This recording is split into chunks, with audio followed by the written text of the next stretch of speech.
ப்ளீஸ்மா எனக்காக என்றாள். என்றேன். அவள் கை என் கைக்குள்ளும் என் கை அவள் கைக்குள்ளும் மாறி மாறி கொண்டிருந்தது. உடல் முழுவதும் உருக்குலைந்து போனாலும் உள்ளங்கைகளுக்குள் அவள் பிடியின் வலிமை 40 ஆண்டுகளாக மாறவே இல்லை. சாப்பிட்றியா என்றேன். வேண்டாம். கண்களை திறக்காமலேயே பிடியை இறுக்கி ஏன் என்றேன். மூடிய இமைகள் மெல்ல நீரை விடுவித்து கண்கள் ஓரம் தேக்கியது. கண்களை திறந்து மறுபடியும் ப்ளீஸ்மா என்றேன். கண்களின் ஓரம் தேங்கியிருந்த நீர் மீண்டும் அந்த பெரிய கண்களுக்குள் சென்றுவிட்ட மாதிரி தெரிந்தது. நாம எவ்வளவு தூரம் இதை பற்றி பேசியிருக்கிறோம். இப்ப யோசிக்கிறீங்களே, நான் இப்படி கிடந்தா நீ அப்படித்தான் பண்ணியிருப்பியா? மறுபடியும் கண்களை மூடிக்கொண்டாள். என்ன, இட்லியா? ஆமாம், ஒரு இட்லி தான். சரியா? இருவருமே ஒரே விஷயத்தை பற்றி தான் நினைத்து கொண்டிருக்கிறோம். எங்கள் திருமண நாள் கெட்டி மேளம் கொட்டியது. தாலி கட்டினேன். தலையை சுற்றி பொட்டு வைக்கும் பொழுது காதோரம் கேட்டேன், என்னை பிடிச்சிருக்குதா? இப்ப போய் கேட்டா எப்படி? திடீரென சுற்றிலும் இருட்டு, நிசப்தம். மேல சத்தம் இல்லை, புகையில்லை, வாசம் இல்லை. என்ன செய்ய?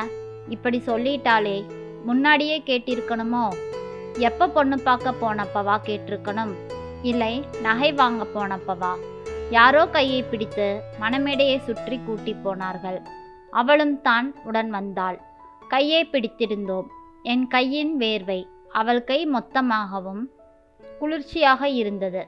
அந்த கண்கள் கூர்நார்சி என நான் மயங்கிய ஒவ்வொன்றும் கண்முன் தெரிந்தது. குனிந்து மெட்டி போட விரலை தொட்டதும் படக்கென்று காலை பின்னால் இழுத்து கொண்டாள். நிமிர்ந்து முகத்தை பார்த்தால் அந்த வெக்கமும் மகிழ்ச்சியும் குற்றால சாரலாக இருந்தது. பாதத்தை முழுவதும் பற்றி மெட்டி அணிவித்தேன். முதல் ஸ்பரிசம், முதல் சிலிர்ப்பு. இப்பொழுது மேடையை சுற்றி வரும் பொழுது என் கையை அழுத்தமாக பிடித்திருந்தாள். பழைய அதிர்ச்சி எனக்கு குறைந்தது. ஆசீர்வாதங்கள், பரிசுகள் என தொடர்ந்தது. பந்தியில் உட்கார்ந்தவுடன் என்னை பிடிச்சிருக்கான்னு கேட்டேனே, இப்பவே கேட்டா எப்படி என்றாள். புரியலையே என்றேன். வாழ்க்கை முழுவதும் நம்ம முன்னாடி போய்கிட்டு இருக்க, இப்படி கேட்கறதுக்கும் பதில் சொல்றதுக்கும். நான் உங்களை கேட்பேன், எல்லாத்துக்கும் உங்களையே கேட்பேன் என்றாள். ஆட்கொள்ளுதல் என்பது இதுதானோ என நினைத்தேன். ஆனால் இத்தனை வருடங்களில் என்னிடம் எதுவும் கேட்கவும் இல்லை, நான் பதில் சொல்லவும் இல்லை. கேட்காமலும் சொல்லாமலுமே தெரிந்திருந்தது எல்லாம். மனமறிந்து நடந்து கொண்டிருந்த வாழ்க்கையில் இன்று வாய்விட்டு கேட்கிறாள் விடுதலை. இந்த முக்தி வாழ்விலிருந்தும், வழியிலிருந்தும், துன்பங்களிலிருந்தும், மொத்த பந்தங்களிலிருந்தும் இவள் கேட்கும் விடுதலை எங்களுக்குள் முன்பே இருந்த பரஸ்பர புரிதல்தான். 10 வருடங்களுக்கு முன்பே 60ஆம் ஆண்டு நிறைவு தினத்தன்று ஆரம்பித்த பேச்சு இது. அடுத்த ஓராண்டுக்குள் தீர்மானமாகவே உருப்பெற்றிருந்தது. இருவரில் யாரொருவர் முடங்கி படுத்து அதன் பின் ஒரு சில மாதங்களில் மீண்டு வரும் நம்பிக்கையற்று போய் வீழ்ந்து கிடந்தாலோ மற்றவர் அந்த உடலுக்கு ஜீவன் முக்தி அளித்துவிட வேண்டும். இதெல்லாம் பாவம் இல்லையா? யாருக்கு? இதை செய்பவருக்குத்தான். பாவம்தான். அதற்குத்தான் தண்டனை காத்திருக்குமே. என்ன தண்டனை? தீர்க்கவனா தனிமைதான். சேர்ந்து செய்யும் குற்றத்துக்கு ஒருவருக்கு தண்டனையும் மற்றவருக்கு விடுதலையுமா? என்ன செய்வது? எல்லாம் அன்பில்தானே. புரிந்து கொள்ளுதலும் தான். அனுபவத்தினால் பரஸ்பர புரிந்து கொள்ளுதலும் ஒரு ஞானமாகி போனது. வாக்கியங்களுக்கு அவசியமின்றி வார்த்தைகளும் அசைவுகளுமே போதுமாகி போனது. பக்கவாத ஸ்ட்ரோக் வந்த அன்று காலை கூட இதைத்தான் உருகி உருகி பாடல் சொல்லி கடவுளிடம் சொல்லிக் கொண்டிருந்தாள். நகர வாழ்க்கையின் அனுகூலம் காரணமாக உடனடி வைத்தியம் கிடைத்தாலும் படுக்கையில் முடக்கம், பக்கவாதமே மிஞ்சியது. வழிகளிலிருந்து எப்படி விடுதலை அவளுக்கு கொடுப்பது? என்னதான் யோசித்து பார்த்தாலும் தவிர்க்க முடியாமலே போனது. மருத்துவமனையிலிருந்து திரும்பி 10 நாளைக்கு பின் தான் எங்கள் செல்வ மகனை தொடர்பு கொள்ள முடிந்தது. அதுவும் அலைபேசியில். ஏதோ ஒரு நாட்டுக்காக ஏதோ மென்பொருளில் புதைந்திருந்தான். அப்பா எப்படி இருக்கீங்க? பதில் சொல்லவே 2 நிமிடங்கள் தான் கொடுத்தான். நாங்க வீக்கெண்ட் வரேன்பா என்றான். நகரத்தின் மேற்கு பகுதியிலிருந்து தெற்கு பகுதிக்கு அம்மாவை பார்க்க வருவதற்கே வார விடுமுறை தேவைப்படும் தலைமுறை மகன். மருமகள் எங்களுடன் பேச்சை நிறுத்தி 6 வருடங்கள் கடந்துவிட்டன. இவள் ஓய்வு பெறும் மாதம் வந்தது. பிஎஃப் பணம் எங்களுக்கு என்றும் மற்றவை அவர்களுக்கு என்றும் சொன்னோம். மனபேதம் அங்கேதான் ஆரம்பித்திருக்குமோ? சொன்னால் புரிந்திருக்குமே. வேறு காரணம் தேவையோ இல்லையோ, மனுஷங்க தேவையில்லை என்ற ஒரு காரணம் போதும் மனிதர்களை தூர வாழ்விற்கு அனுப்ப.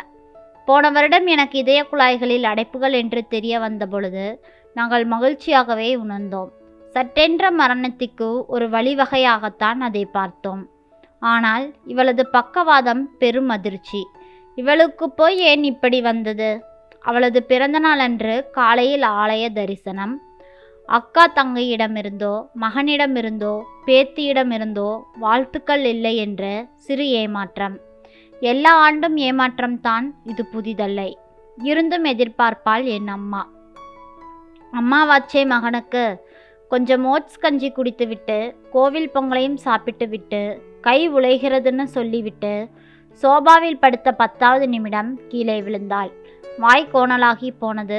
1 வாரம் மருத்துவமனையில் தீவிர சிகிச்சைக்கு பின் சொன்னாள். கண்ணாலும் கை செய்கையாலும், நான் போயிடுறேங்க, எனக்கு ஹெல்ப் பண்ணுங்க. ஒருவரை கொல்வதும் செத்து போகலாம் போல இருக்கு என்று சொல்லலாம். ஆனால் போக முடியாது, போகவும் தெரியாது. நன்றாக இருந்த காலத்தில் நானும் அவளுமே கருணை கொலையை பற்றி மனமுதிர்ச்சி அடைந்த மனிதர்கள் என்ற முறையில் நிறைய பேசியிருக்கிறோம். ஆனால் அதை எப்படி செய்வது? என்ன முறை? ஒவ்வொன்றுமே நம்மால் முடியாதுன்னு தான் தோன்றியது. பூச்சிக்கொல்லி மருந்து, ரயில் முன், தூக்க மாத்திரை என பல விஷயங்கள் பரிசீலனைக்கு வந்தன. வீட்டுக்கு திரும்பிய 1 மாதத்துக்கு பின் தூக்க மாத்திரை வாங்குவதற்காக டாக்டரை வழிக்கு கொண்டு வந்து சீட்டும் வாங்கியாச்சு. எத்தனை மாத்திரை என்றால் அபாயம் என்று நெட்டில் கண்டுபிடித்தோம். ஒரே மருந்து சீட்டை வைத்து 3 கடைகளில் மாத்திரை வாங்கி வைத்தேன். உன் பையனையோ பேத்தியையோ பார்க்கணுமா? ஆமாங்க, பார்க்கணுமில்ல. கடைசியா ஒரு தடவை அலைபேசியில் அழைத்தோம். குடகு பக்கம் ரிசார்ட்டில் இருக்கிறானாம். திங்கக்கிழமை வந்துடுவானாம் என்றான். இன்னும் 5 நாட்கள் இருக்கே. அவனை நம்மக்கிட்ட சொல்லிட்டா போனான், நாம மட்டும் ஏன் சொல்லணும் என்றேன். அவனும் நாமும் ஒன்னா என்றாள். இதற்கிடையில் வலையில் தேடும் பொழுது வெளியே ஒரு ஸ்விஸ் நிறுவனம் பெரியவர்களுக்கும் உடல் கெட்டுப்போனவர்களுக்குமாக கருணை கொலை செய்வதை ஒரு சேவையாகவே செய்வதை தெரிய வந்தது. தொடர்பு கொண்டால் அது அவர்கள் நாட்டு சட்டப்படி அவர்கள் குடிமக்களுக்கு மட்டும்தான் என்றார்கள். புதன்கிழமை காலை நல்ல தம்பி வந்திருந்தான். சமூக சேவகை செய்யும் ஊர் சுற்றும் நாடோடி. என்னுடைய கிளாஸ்மேட். வருடம் ஏதாவது ரசீது புத்தகத்தை எடுத்துக்கொண்டு வந்து விடுவான். நம்ம கூட உள்ள மக்களுக்கு ஏதாவது செய்யணும்பாங்கிறது அவனது வேத மந்திரம். சொல்லிக்கிட்டே இருப்பான். வந்தவங்க கிட்டேயே பணத்தை கொடுத்து எல்லோருக்கும் டிஃபன் காப்பி வாங்கி வர சொன்னேன். எப்ப இருந்து மதினிக்கு இப்படி என்று கண் கலங்கி விட்டான். டிஃபன் சாப்பிட்டு விட்டு 1 மணி நேரமாகியும் ரசீது புத்தகத்தை எடுக்கவில்லை. நான் செக் புத்தகத்தை கொண்டு வந்து கொடுத்தேன். வேண்டாம்டா. ஏன்பா? இல்லை, நீங்கள் ஒரு 2 நாள் இங்கே ஆசிரமத்துக்கு வந்து இருங்களேன், கொஞ்சம் மாறுதலாக இருக்கும். இந்த நிலைமையிலா உனக்கும் சிரமம்? இதனால் எல்லாம் எனக்கு ஒரு சிரமமும் இல்லை. அவளும் அரை மனதுடன் தலையசைத்தாள். அன்றே மதிய உணவுக்கு பின் ஆம்புலன்ஸில் பயணம். ஆசிரமம் வந்து சேரும் பொழுது இரவு 8 மணி ஆகிவிட்டது. ஒரே கொசுவலைக்குள் தஞ்சமடைந்தோம். ஏனோ சீக்கிரமாகவே தூக்கம் வந்துவிட்டது. காலை 6 மணிக்கு முதல் கதிர்கள் அறைக்குள் வரும் பொழுதே பிரார்த்தனை பாடலுடன் கேட்டது. கதவை திறந்து பார்த்தேன். சீருடை வரிசையில் சிறுவர் சிறுமியார், தொழுத கைகள், மூடிய கண்கள், உணர்ந்த நிலையில் வேண்டுதல் பாடல். கதவை விரிய திறந்தேன். அவளும் அதை வெளியே எட்டி பார்த்தாள். கையசைத்து அழைத்து வெளியே போக வேண்டும் என கண்ணாலே உத்தரவிட்டாள். இத்தனை பிள்ளைகளா இங்கு இருக்கிறார்கள்? கூர்ந்து பார்த்தால் ஒவ்வொரு பிள்ளைகளிடத்தும் ஏதோ ஒரு குறை தெரிந்தது. தனித்தனியே பார்த்தால் குறைபாடுகள் தெரியும். மொத்தமாக பார், எந்த குறையும் இல்லை. ஒருவரிடத்தில் இல்லாதது மற்றொருவரிடத்தில் இருக்கும் என நல்ல தம்பி கூறினார். இரவு உணவுக்கு முன் எல்லோரையும் ஒரு சேர பார்க்கலாம் என்றார். பகலில் அவரவர் பள்ளிக்கு போய்விடுவார்கள். மாலை 4 மணிக்கு மேல் ஒவ்வொரு குழுவும் ஒவ்வொன்றாக திரும்பி வந்தனர். அவரவர்களும் ஏதோ வேலைகளிலும் விளையாட்டிலும் இருந்தார்கள். 2 ஊன்றுகோல்களுடன் இருந்த ஒரு பெண் குழந்தை கருப்பு கண்ணாடி போட்டிருந்த பையனுக்கு புத்தகம் ஒன்றை வாசித்து காண்பித்து கொண்டிருந்தாள். ஒருவருக்கொருவர் ஏதோ ஒரு வகையில் மற்றவர்களின் இடைவெளியை பூர்த்தி செய்து கொண்டிருந்தனர். வாழ்க்கையின் ஒரு பெரும் புதிர் விடுபட்டு கொண்டிருந்தது அவர்களுக்கு. இரவு 7 மணிக்கு டைனிங் ஹாலில் கூடினார்கள். எதுவும் மணி அடிக்கவில்லை. ஆனாலும் எல்லோரும் கரெக்ட் டைமுக்கு வந்துவிட்டனர்.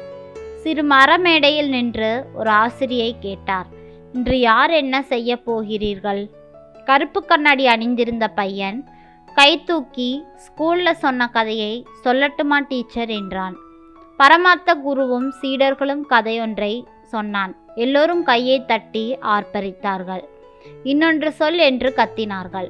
ஆசிரியை ஏற்கனவே நின்றிருந்த பக்கம் லேசாக தலை திருப்பினேன். சொல்லு கண்ணா. சொல்றேன். இது யானையை பார்த்த 5 குருடர்கள் கதை என்று ஆரம்பித்தான். எனக்கு படபடவென்று நெஞ்சம் துடித்தது. இவளை பார்த்தேன். துடிப்பு முகத்தில் தெரிந்தது. இவன் ஏன் இந்த கதை எல்லோருக்கும் தெரிந்த கதைதானே என்றாலும் எல்லோரும் கவனிக்க ஆரம்பித்தார்கள். கதையை சொல்லி முடித்து விட்டான் என்று நினைத்த பொழுது அப்புறம் அடுத்த நாள் என்று தொடர்ந்தான். ஒரு மன உதறலுடன் அவனை கவனித்தோம். அதே 5 பேர் அதே யானையை பார்க்க போனாங்க.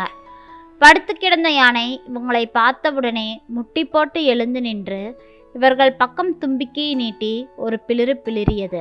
டேய் பசங்களா, யானைக்கு உங்களை தெரிஞ்சிருக்குதுடா, தினமும் வாங்கடா என்றார் யானை பாகன் என்று கதையை முடித்தான். அவ்வளவுதான். எனது வலது கையை தொட்டு கொண்டிருந்த கண்மணியின் இடது கை இறுகி பிடித்தது. அது வாதத்தினால் செயலிழந்திருந்த கை. எல்லோரும் கைத்தட்டி கொண்டிருந்த பொழுது அவளை மீண்டும் ஒரு முறை நான் உற்று பார்த்தேன். அவளோ தொடையை தட்டி கொண்டிருந்தாள். நிறைவான இரவு உணவுக்கு பின் அறைக்கு திரும்பியவுடன் சொன்னான், ஏங்க நாம இருக்கணுங்க, இந்த பசங்களுக்கு இன்னும் எவ்வளவோ செய்யணுங்க என்றாள். ஆமாம் கண்மணி, நம்ம மகன்தான் நம்மளை உதறிவிட்டான்.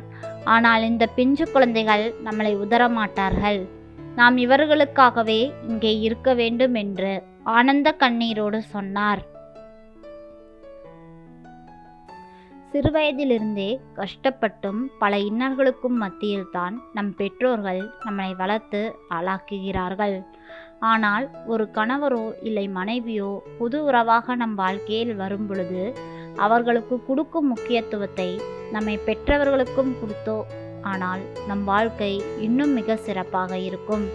கஷ்டப்பட்டு நம்மளை வளர்த்தவர்களை நாம் ஒதுக்கி வைக்க வேண்டாம். நன்றி.